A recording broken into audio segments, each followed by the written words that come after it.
Well, hello there from San Diego, the start of day 2 of the Jazz Guy's Week of Chaos. In this video, I will be flying aboard arguably the best economy in the United States on Alaska Airlines 737-900ER up to their home base of Seattle, Washington. Now, before I go into how great Alaska is in this video, and there'll be plenty of that, I need to mention why I'm here. As I couldn't make the airline's inaugural flight of the 737 MAX 9 in March of 2021, I decided to book a flight aboard their MAX here up to Seattle before heading over to Montana. Unfortunately, Alaska switched my aircraft to the 900ER on the day I shot this, so to say I was disappointed would be an understatement. But I've always loved Alaska and I knew it'd still be a great flight, so now that the negatives are out of the way, time to show y'all why this 737-900 economy is so good.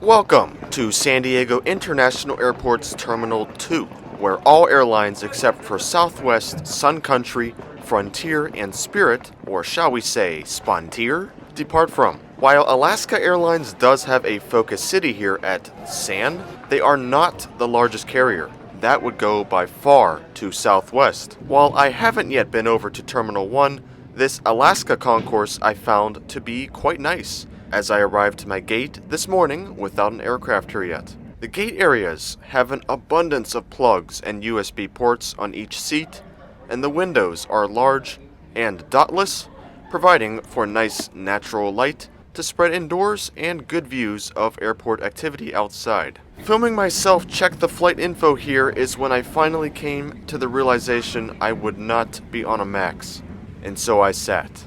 I pondered for a bit. Accepted the inevitable fact a 900 would show up soon, got up, went over to a window, and saw my plane.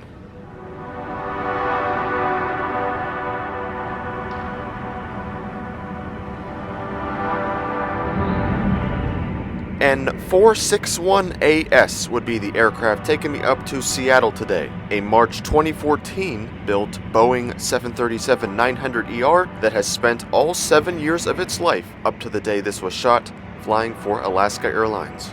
Out of the 5 737 models Alaska has in their fleet, this 900ER model makes up the majority of it, and it also has the second youngest average age next to the MAX 9. Since at this point Alaska had joined the One World Alliance, I got to board with Group B out of their 5 boarding groups using my One World Ruby status. Hello. Thank you.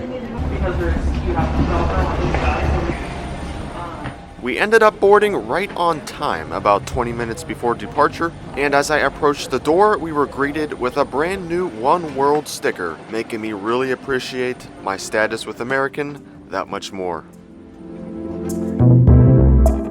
Alaska also arguably has the best domestic first class product as well, but that's for another video. There are 16 first class seats up front here, followed by 24 premium class seats, which have additional legroom and added amenities, and finally 138 economy seats, culminating to 178 seats on this 737-900ER. I will be sitting in 26F for this flight next to a really nice family. I don't know what it is about these Alaska economy seats. They certainly don't look all that comfy or stylish for that matter, but they 100% are. Trust me, I've spent a long time, upwards of 8 hours in these seats, and my butt never got sore. They are reclinable from the button on the armrests and have adjustable headrests. When sitting down, the enormous amount of legroom is immediately noticeable for 6-foot me, and with no one in the middle seat, This will be a very relaxing flight up to Seattle today. On the seat back is a small netted pocket down below, a universal power outlet, USB port, the tray table obviously, and a literature pouch up top with the safety card and in-flight menu and guide inside. This flight was extremely full today, so I got very lucky with one of the only empty middle seats. When I fly Alaska, there's just something about these Boeing aircraft that feels right versus their acquired Virgin Airbuses or regional Q400 and E175s. It just feels like Alaska Airlines, and it feels awesome. As we'll see later in the flight, the cabin is equipped with mood lighting, along with large overhead bins and slightly larger windows. Only negative is, well, mine's kinda scratched and dirty, which is unlike Alaska. But now that we are all boarded up, time to taxi over to Sands Lone Runway for takeoff. I'd like to welcome you on board Alaska Airlines Flight 539 with service to Seattle.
Unfortunately, today wasn't the best day for city gazing and views of the coast due to some clouds, but we're now on our way up to SeaTac. Our route on this Alaska flight will take us 2 hours and 32 minutes, going almost straight north over nearly the entirety of California, a sliver of Nevada, much of Oregon, and finally the state of Washington. Our cruise will be 36,000 feet or almost 11,000 meters. Thankfully, Alaska isn't as stingy as their new US partner in crime, American Airlines, so time to get ready and open up the tray table, which has 2 cup grooves, is extendable, and adequately sized. Everything that's available on the flight can be found in this guide pamphlet, including what those new partners of Alaska are, the drinks and snacks about to be served to all passengers, along with how to connect to their Wi-Fi and free entertainment, and of course, their credit card info.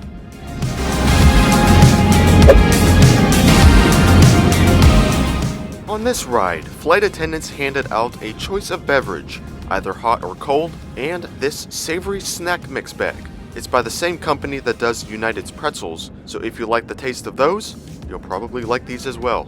We also got a Purell hand sanitizing wipe, and for my drink, I chose some hot tea, which can come in either black or mint on Alaska. I decided to try the British style tea I've grown to love with a mint tea bag this time. Let's just say, I shall not be doing that again.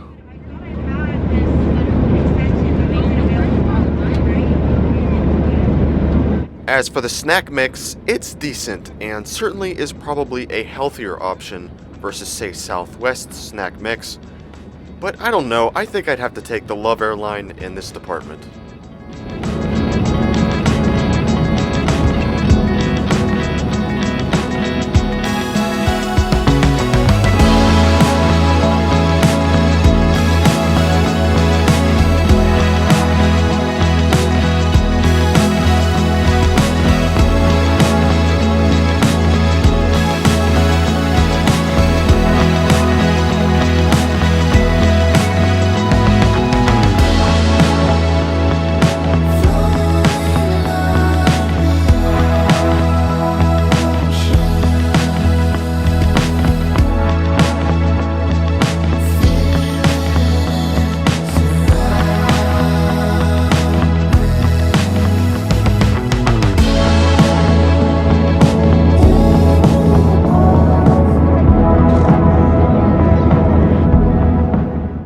up the West Coast isn't as drastic of a change in scenery as going trans-con, but it certainly offers more excitement than flying up and down the East Coast.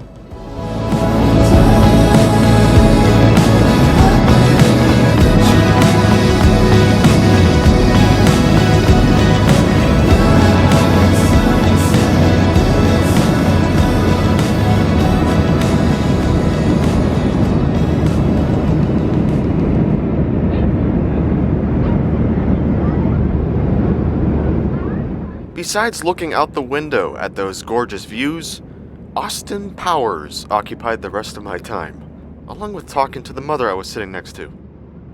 I often get questions from you guys asking if the people I sit with on all these flights want to know what the heck I'm filming constantly, and the answer is not really. But whoever does ask, it's usually a good conversation starter, and that's what kinda happened on this flight.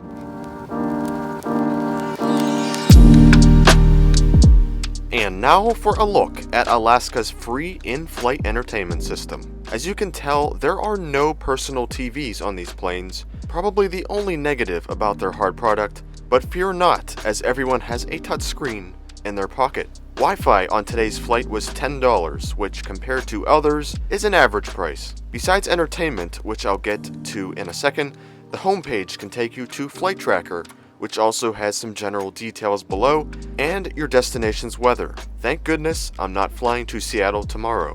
Now entertainment, scrolling down a bit, and I find all of Alaska's movies they offer. It's quite a substantial list, especially considering on a flight like this, we can only get one full movie in. Same goes for TV shows just below. I did pretty much finish up watching Austin Powers, which took me right up to Washington and our initial descent. Airline, Iceland Air, Qantas, just to name a few.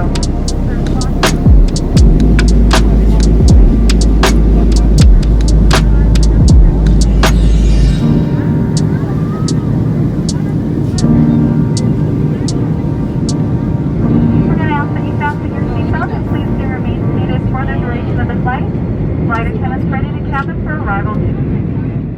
Like I said in the beginning, this was a super relaxing flight today with Alaska, and before we knew it, Commencement Bay appeared below, indicating our arrival into the Seattle area.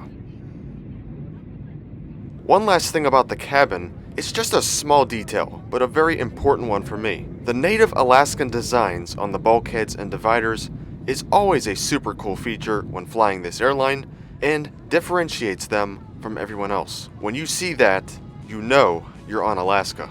If only I could be going to Alaska today, but that would come just under 2 months later. I need a change. I need for something to happen to me without a warning. Walking the same steps every morning. I see all the same faces, but I don't even know them. I wanna change now, following the same trace. I'm stuck in a strange place, and I need a change now.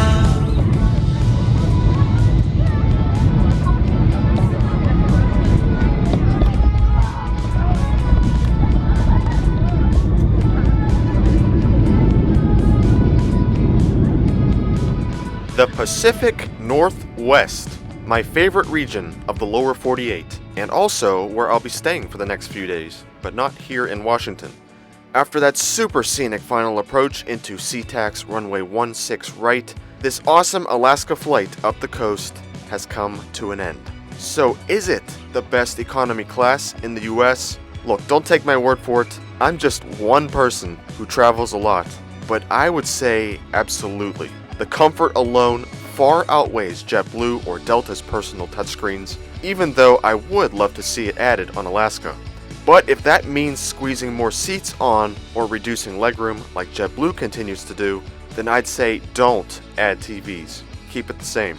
It's really something to me how Alaska and American are now partners, because the two experiences you get are so different. But hey, I'll take it. I do absolutely need to catch a ride on Alaska's MAX jets though, because I do hear quite often they're even better, which is why I booked this flight in the first place. But anyway, next time I'll be on this aircraft would be for a night flight across the country, so we shall see if Alaska will stack up to be the best still later in the Jazz Guys week of chaos.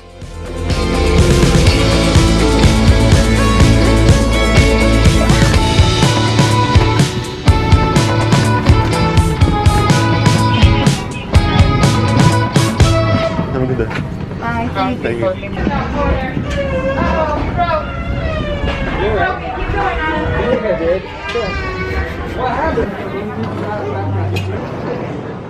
Well, and that will conclude my first ride of the day up to Seattle and my travels with Alaska. This week of chaos will continue with Seattle's second largest airline. I hope you guys enjoyed this video up the West Coast on the 737-900ER.